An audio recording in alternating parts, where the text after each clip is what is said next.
This is back in the 70s. A lot of experimentation going on. What do Disco, the movie Taxi Driver, and Black Forest Cake have in common? They were all popular in that magical decade that was the 1970s. Today, we're going to focus on what people of the me decade were munching on with these 18 classic foods that defined the 70s. It's legendary. Space food sticks. Oh, I wish I had these on my space adventure. In the 1970s, most of the world was fascinated by everything outer space. After all, the space race was still ongoing. Neil Armstrong had just walked on the moon in 1969, and NASA moon missions and space launches still had millions tuning in to watch. So with space being so popular during the decade, just about every product on the shelf was space-themed. From the orange-flavored astronaut drink Tang to astronaut ice cream, space food was everywhere in the late 60s and into the 70s. However, none of those foods seemed to capture the imagination of space lovers more than space food sticks. Still number one.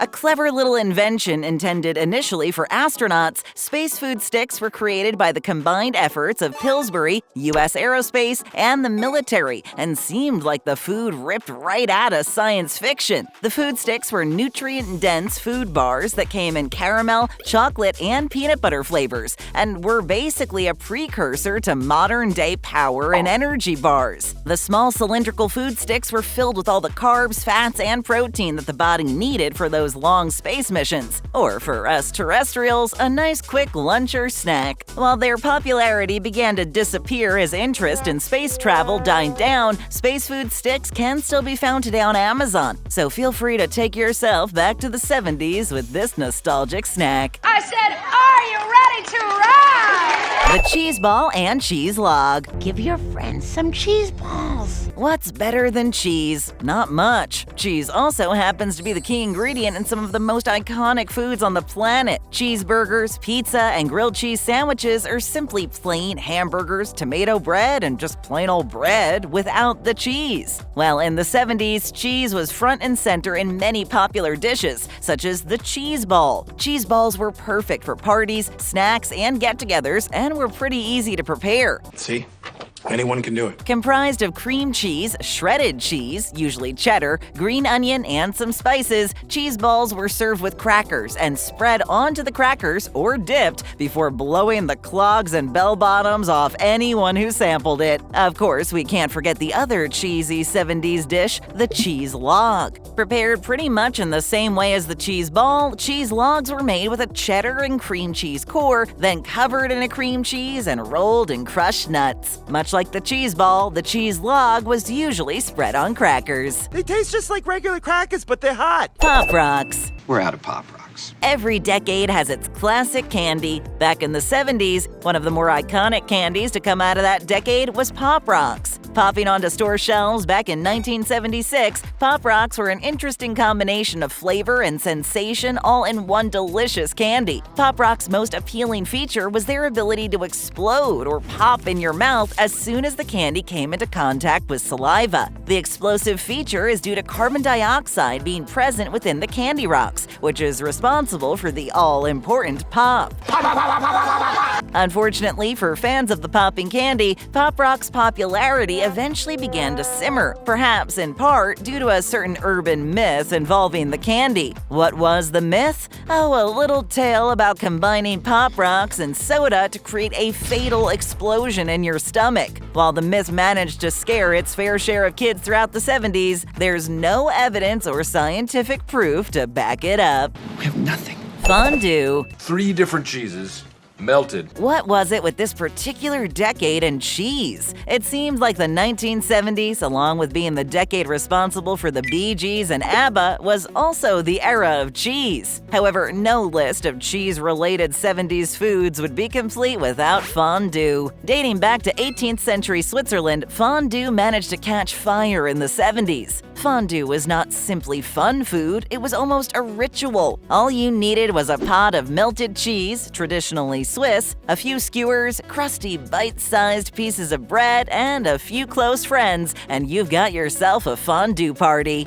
Let's party! Fondue made for a perfect appetizer or party snack and was a huge part of the 70s household get-together. Cheese on bread with friends? Is it any wonder why fondue was a hit? Oh, and cheese wasn't the only type of fondue making the rounds. Chocolate and even fondue, which involves dipping raw meat cubes in oil until cooked, were and continue to be versions that have to be sampled to fully appreciate. And we'll continue to do this together. Hamburger Helper. He's leaking Hamburger Helper! Boxed or pre-prepared meals have been around for decades. Meals such as Kraft mac and cheese, rice-a-roni, and sidekicks help make dinner less of a chore by simply being able to open a box, add a few ingredients, heat, and serve. In the 70s, apart from things like TV dinners, there was one boxed meal that is undoubtedly more associated with the decade than any other: Hamburger Helper. This kitchen lifesaver first showed up on the scene back in 1971. Here's 1971. Similar to Kraft mac and cheese, Hamburger Helper came with assorted pasta and sauce powder. The only ingredients you had to add to the mix that didn't come inside the box was water and ground beef. Aside from the original spiral pasta variety, Hamburger Helper also came in other flavors like chili macaroni, cheesy Italian, and beef taco, to name a few. The bright red box with the animated white glove mascot was on every grocery store shelf in North America. But nowadays, the popularity of Hamburger Helper isn't what it used to be. It's not what it seems. There's plenty more 70s classics to come, but if it's your first time here, then become an official Babble Topper by taking a quick second to hit that subscribe button. Thanks!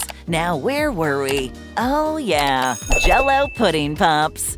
Fucking loved pudding pops. When most of us think of frozen desserts or treats, we instantly think of ice cream or popsicles. However, back in the 70s, there was another frozen treat that was just as popular as the classics: Jello pudding pops. While these frozen dessert treats didn't really completely catch fire until the 80s, Jello pudding pops first burst onto the scene back in the early 70s and were an instant hit. Jello pudding pops were frozen treats made from the popular dessert. I was a rock star, by the way. One of the biggest selling points for pudding pops was their unique ability to combine the properties of a popsicle, the creaminess of ice cream, and the smoothness of Jello pudding all in one sweet treat. Another popular selling point for pudding pops was that they were lower in sugar and overall calories than other frozen desserts in the market, such as ice cream. Pudding pops proved popular with sweet treat lovers as the frozen treat racked in around $100 million in sales in their first year. However, Jello's parent company, General Foods, discontinued pudding pops as their popularity began to decline in the 90s. It's time to say goodbye. Quiche. The quiche? For lunch? Eggs are about as versatile a food as anything out there. They're not only a key ingredient in most foods we love, they're also filled with nutrients, which is why they've been dubbed a superfood. However, eggs usually take a back seat to other ingredients, such as with a custard, which is made with egg but is outshone by the sweet and creamy goings-on with the dish. This is not the case with quiche, where the egg is the star of the show and is on full display. While the egg tart may not have been created in the 1970s, quiche was revived and popularized all throughout the decade. We did it again!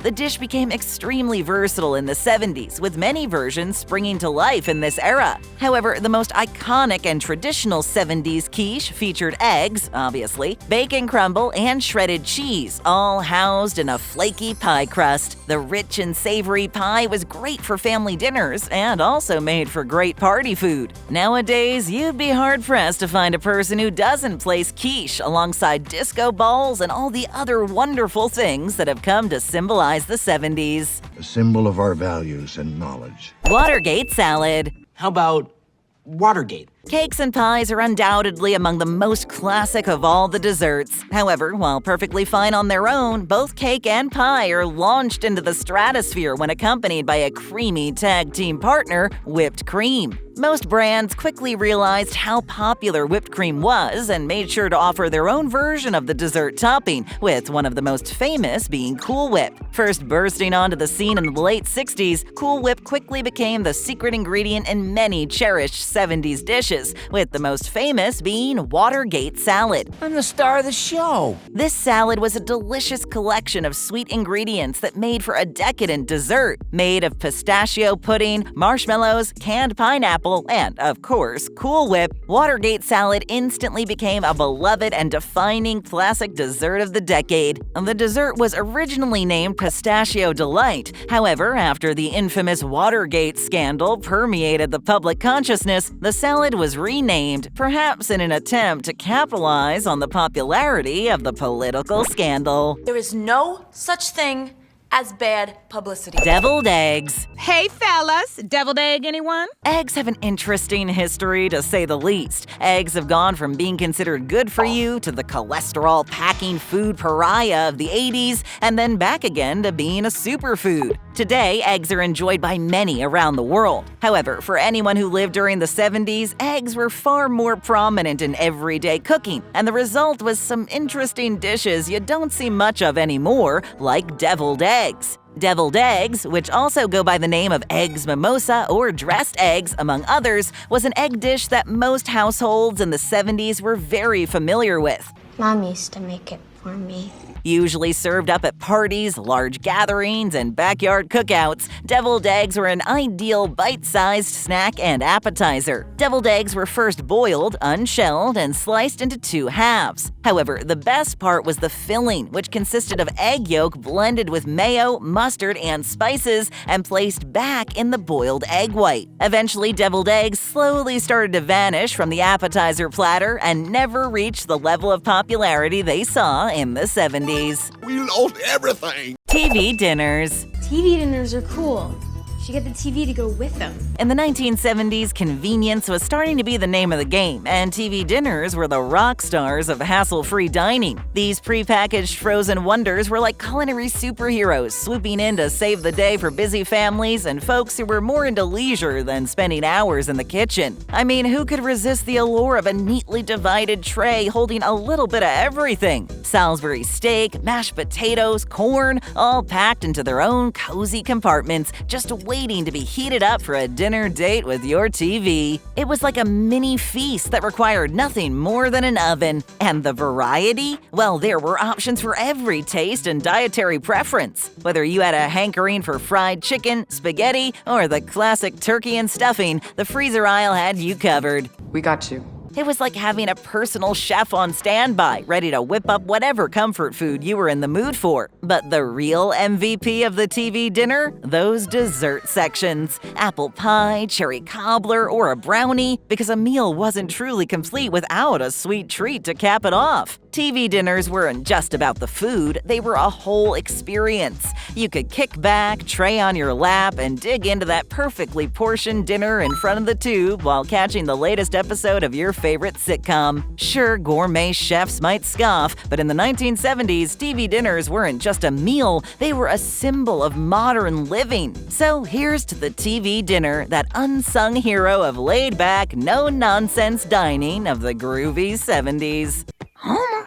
My groove! Crêpes Suzette. The Crêpes Suzette, they are ready. This French dessert was a big part of 70s dining. This French delicacy not only satisfied the sweet cravings of the era, but also became a symbol of decadence and indulgence. At the heart of this indulgent dessert were the ethereal crêpes, paper-thin yet substantial enough to cradle a symphony of flavors. The pièce de résistance, however, was the luscious caramel butter sauce, infused with a tantalizing combination of freshly squeezed citrus juice and the aromatic essence of lemon zest. To elevate the complexity of flavors, various liqueurs were incorporated, including Curaçao, the citrusy triple sec, and the rich orange-infused Grand Marnier. Orange grape. What set Crêpes Suzette apart from ordinary desserts was not just its delectable combination of ingredients, but also the unforgettable dining experience that went with it. The grand finale unfolded with a dramatic flourish, setting the dessert on fire. This spectacle, if enjoyed in a restaurant, would typically be orchestrated tableside, turning the act of dessert preparation into a captivating performance. The transformative journey from raw ingredients to a flaming work of culinary art was a sensory experience that captivated diners and made Crêpes Suzette not just a dessert, but a spectacle to remember. It was a once-in-a-lifetime thing. Anything Hawaiian. I need Hawaiian.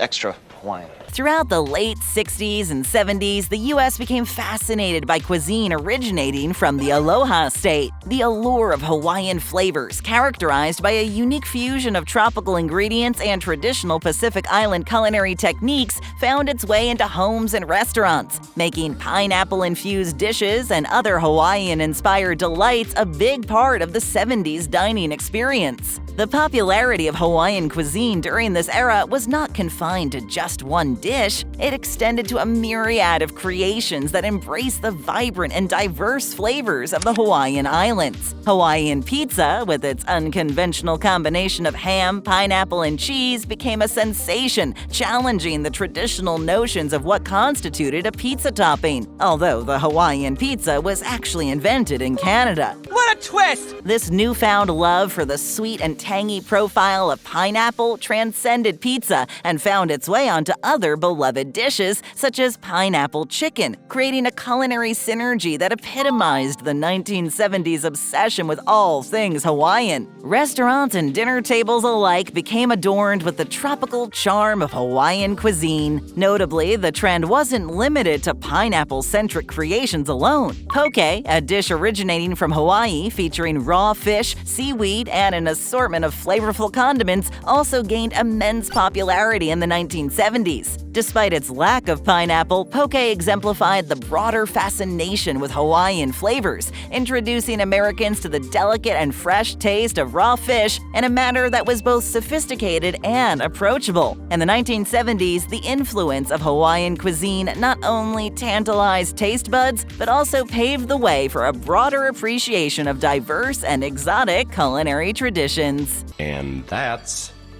exotic. Egg McMuffin. How about a sausage McMuffin with hash brown? All right, let's talk about a true game changer from the 1970s, McDonald's Egg McMuffin. So it's the dawn of the disco era, and suddenly breakfast is about to get a serious upgrade. Before the Egg McMuffin strutted onto the scene, breakfast was pretty much a sit-down affair. But then McDonald's decided to flip the script. They introduced this magical concoction, a breakfast sandwich with a perfectly round egg, Canadian bacon, and a slice of melty American cheese, all cozied up in a warm, toasted English muffin. Abracadabra, the Egg McMuffin was born. Now, what made this breakfast sandwich a sensation? Well, first off, it was portable. No more needing a knife and fork to dive into your morning meal. The Egg McMuffin was the breakfast you could take on the go, a revelation for folks in a rush or those who just couldn't be bothered with a full sit-down breakfast. I just don't have the time. 4 ingredients that harmonized into morning magic. The egg was a breakfast favorite, the Canadian bacon added a savory kick, the cheese was the melty glue holding it all together, and the English muffin, toasty perfection. But here's the real kicker. McDonald's introduced the Egg McMuffin in 1972, and it was like they cracked the code to the hearts and stomachs of breakfast lovers everywhere. Suddenly, stopping by the drive-thru for a quick Egg McMuffin before work became a morning ritual. It wasn't just a sandwich, it was a breakfast revolution. The Egg McMuffin was so much more than just a menu item. It was a symbol of the changing times, where breakfast became as fast-paced as the disco beats playing on the radio. And to this day, the Egg McMuffin holds a special place in the hearts of breakfast enthusiasts all over the planet. We just love it. Any and every casserole dish. Potato casserole, a dish fit for kings. Let's open the ovens of the groovy 1970s, where casseroles were like the unsung heroes of dinner time. If there was a culinary MVP of that era, it had to be the casserole dish. Families across America would gather around dinner tables with excitement because, you guessed it, there was a casserole in the oven. The beauty of casseroles in the 70s was that they were easy to put together, a mishmash of ingredients baked in a single dish. Now, there were classics that everyone knew and loved. Tuna casserole with crispy fried onions on top? Iconic. Green bean casserole, making its way to Thanksgiving tables everywhere, a holiday superstar. And let's not forget the kingpin of comfort food, chicken and rice casserole. But here's where it gets interesting. The variations were endless. Casseroles were like a blank canvas of the culinary world. It's about the art. You had your Tex-Mex-inspired casseroles with layers of tortillas, cheese, and chili. Or how about a breakfast casserole, throwing in eggs, sausage, and hash browns for good measure? And let's not get started on the Jello salads. Okay, not exactly a casserole, but it was another 70s phenomenon that couldn't be ignored. Layers of fruity, jiggly goodness that somehow made their way to the dinner table alongside the casseroles. The brilliance of the casserole was that it was a one-dish wonder. Minimal prep, throw everything together, pop it in the oven, and voila, dinner was served. It was the epitome of convenience, which, let's face it, was a big deal in the 70s when life was moving at a slightly more leisurely pace. Which was lazy and misleading, I think. Shrimp cocktail. Oh, look! Shrimp cocktail, let's get some. All right, let's talk about a classic that swam into the limelight during the 70s, shrimp cocktail. It was like the fanciest appetizer in town, and if you were throwing a party back then, you bet your disco ball that shrimp cocktail was making an appearance. Those plump pink beauties hanging out on the edge of a glass, surrounded by a sea of tangy cocktail sauce. Now, what made shrimp cocktail the rock star of appetizers? First off, it was a symbol of sophistication. It wasn't just shrimp, it was shrimp on a pedestal, literally. The presentation was everything, perched on the rim of a glass like they were about to dive into a pool of cocktail sauce. Classy, right? I'm diving. And let's talk about that sauce. Tangy, a bit spicy, with a hint of horseradish. It was the perfect partner in crime for those succulent shrimp. You dip, take a bite, and suddenly you were transported to a culinary paradise where shrimp and cocktail sauce reigned supreme. Shrimp cocktail was also versatile. It could be the star appetizer or share the spotlight on a seafood platter. And let's not forget the party trick, the way it was often served with dry ice to create that dramatic smoky effect. Talk about turning appetizers into a show. Whether you were at a fancy soiree, a family gathering, or just treating yourself to a little 70s indulgence, shrimp cocktail was the go-to. It's my thing. Reese's Pieces. I don't want Reese's Pieces in my popcorn. Reese's peanut butter cups are iconic. The chocolate peanut butter snack has been around for almost 100 years and is the top-selling candy brand in the world. So basically, Reese seems to know a thing or two about sweet treats. However, the brand wasn't satisfied with simply offering its customers the classic peanut butter cups and decided to expand its line of candy by introducing Reese's Pieces in 1978. Featuring the same sweet peanut butter used in their peanut butter cups, Reese's Pieces are crunchy peanut butter candy buttons that come in various colors. Anything you want here, we got it.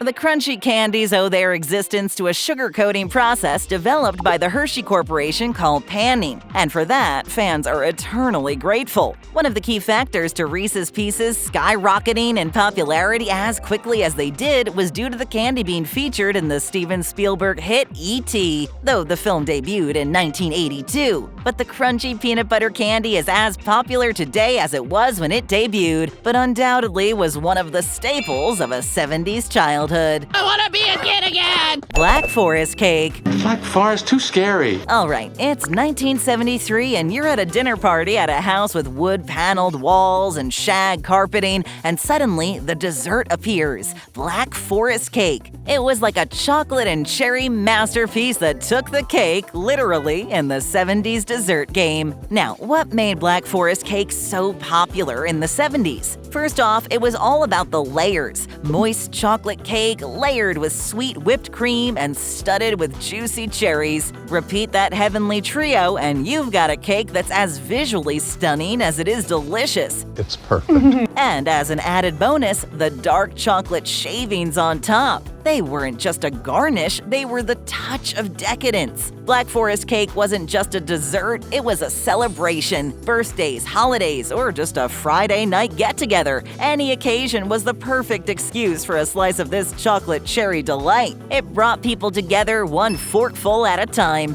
So here's to the Black Forest cake of the 70s, a timeless classic that brought joy to dessert lovers and added a touch of sweetness to an era known for its funky style.